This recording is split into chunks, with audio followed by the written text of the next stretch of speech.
ముందుగా అందరికీ శ్రీరామనవమి శుభాకాంక్షలండి. ఇదైతే పండుగ రోజు వ్లాగు. ఎర్లీ మార్నింగే లేచి చక్కగా ఇంటి ముందు ఊడ్చి తుడిచేసి ముగ్గైతే వేసేసాను. ఈరోజు చాక్ పీస్‌తో వేయకుండా ముగ్గుతో వేశాననమాట. ముగ్గైతే ఇంటి ముందు చాలా అందంగా ఉంటుంది. కానీ చెప్పా గదా! మాది అపార్ట్‌మెంటు. ఎక్కువ అటు ఇటు నడుస్తూ ఉంటారు గాబట్టి ముగ్గు తొక్కుతా ఉంటారు. అది గూడా గాలికి కూడా పోతూ ఉంటుంది. అందుకోసమే మాక్సిమం ఎవరైనా చాక్ పీస్ పెట్టి వేస్తాము. ఎప్పుడన్నా పండక్కి జనవరి ఫస్ట్‌కి, సంక్రాంతికి అటువంటప్పుడు మాత్రం వేస్తా ఉంటాను ముగ్గుతో. అలాగే పసుపు, కుంకుమ 2 పూలు గూడా వేశాను. ఇంకిక్కడైతే పులిహోర చేస్తున్నాను. చాలామందైతే ఇప్పుడు కట్టే అపార్ట్‌మెంట్‌ల్లో మనం ఇంటి ముందు ముగ్గు వేసినా గూడా తొక్కకుండా ఒక గుమ్మం వేరే వైపు అలా ఉంటుంది గదా! మా అపార్ట్‌మెంట్ అయితే చాలా బావుంటదండి. అన్నీ ఎదురు బెదురుగానే ఉంటాయన్నమాట. ఫ్లోర్‌కొచ్చేసి 6 ఫ్లాట్స్ కాబట్టి ఎప్పుడు జనాలు తిరుగుతానే ఉంటారు. చాలా సందడిగా ఉంటుంది. స్కూల్‌కెళ్ళే పిల్లలు అలాగే మధ్యాహ్నం లంచ్‌కొస్తూ ఉంటారు గదా! ఆఫీస్‌కెళ్ళిన వాళ్ళు ఎప్పుడు తిరుగుతానే ఉంటారు. ఇంకా పండగంటే మెయిన్ మనం చింతపండు పులిహోర కంపల్సరీగా గుర్తుకొచ్చిద్ది.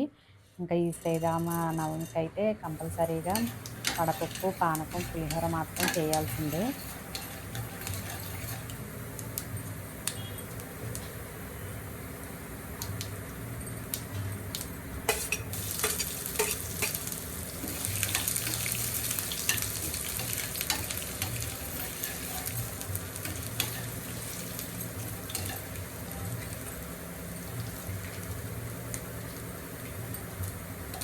చింతపండు ఉడికేటప్పుడే కొద్దిగా కరివేపాకు, అలాగే పచ్చిమిర్చి చీలికలు వేశాను.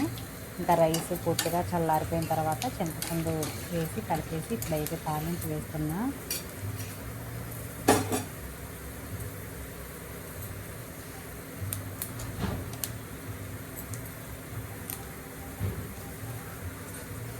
మినపప్పు, జీలకర్ర, ఆవాలు, పచ్చిశనగపప్పు, ఎండుమిర్చి, అలాగే సన్నగా కట్ చేసిన అల్లం కూడా వేశాను.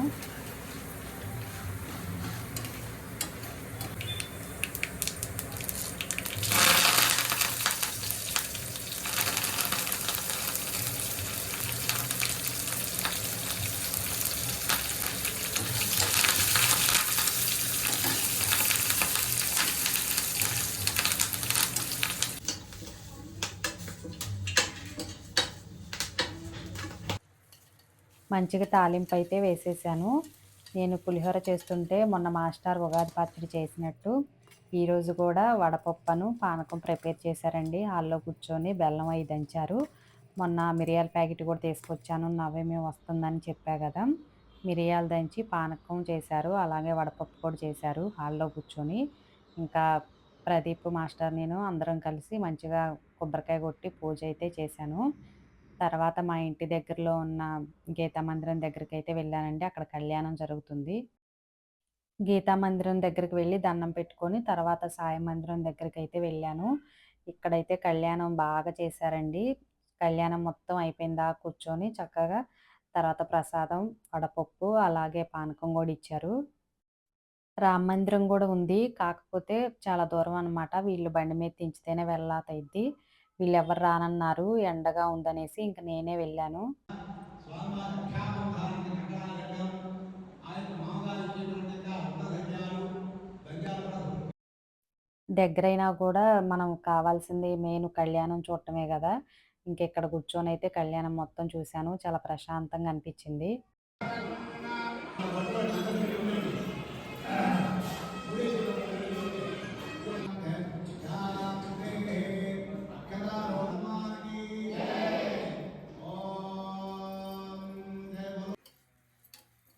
భోజనాలు కూడా ఉన్నాయండి రామ మందిరంలో.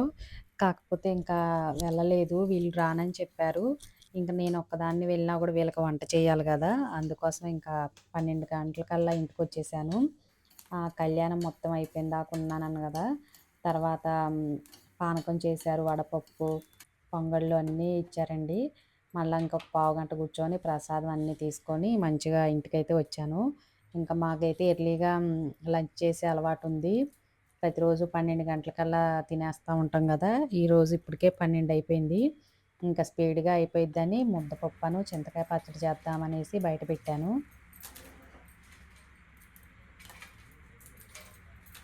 ఈ చింతకాయ పచ్చడి అమ్మ వాళ్ళు పంపించారు. మీకు చాలా వీడియోస్‌లో చెప్పా గదా! నాకు చట్నీలు, పిండి వంటలు అస్సలు రావు. అమ్మ వాళ్ళే పంపిస్తారు. పండు మిరపకాయ, అలాగే టమాటా చట్నీ, చింతకాయ చట్నీ, అన్ని రకాల చట్నీలు అమ్మ వాళ్ళే పెడతారనమాట. ఇది ఈ సంవత్సరం పెట్టిందే. అందుకోసమే చాలా బావుంది. మొన్న ఫంక్షన్ ఉంటే వచ్చారు అమ్మ వాళ్ళు. ఆ రోజు తీసుకొని వచ్చారనమాట. మా అన్నయ్య, మా వదిన వచ్చిన రోజు.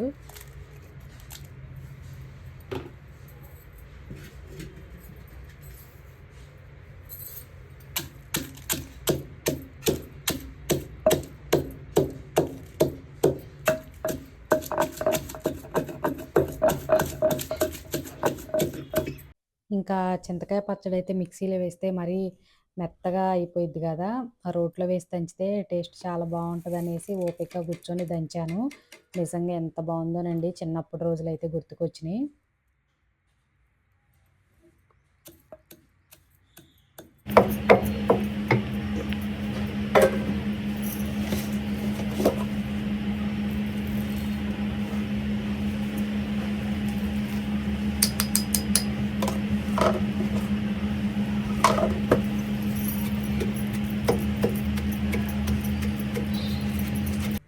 ఎండుమిర్చి గూడా అమ్మ వాళ్ళ పొలంలో పండిస్తారనమాట. కారం గూడా వాళ్ళే పంపిస్తారని చెప్పా గదా! ఇంకా మొన్నొచ్చినప్పుడు తాలింపులకు కూడా ఎండుమిర్చి ఎక్కువ తీసుకొచ్చారు.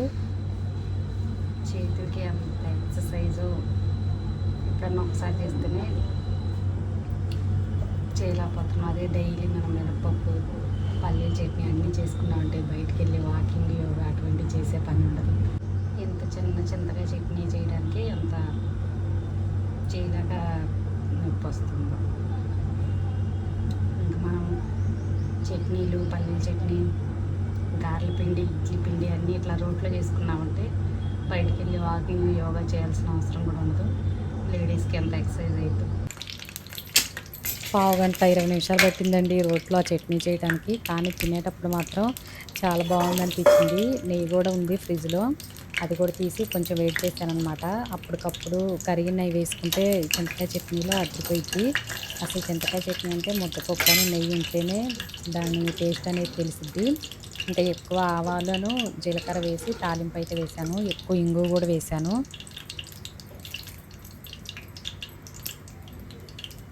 చింతకాయ చట్నీ తాలింపు వేయడానికి ఆయిల్ కొంచెం ఎక్కువే పడుతుంది.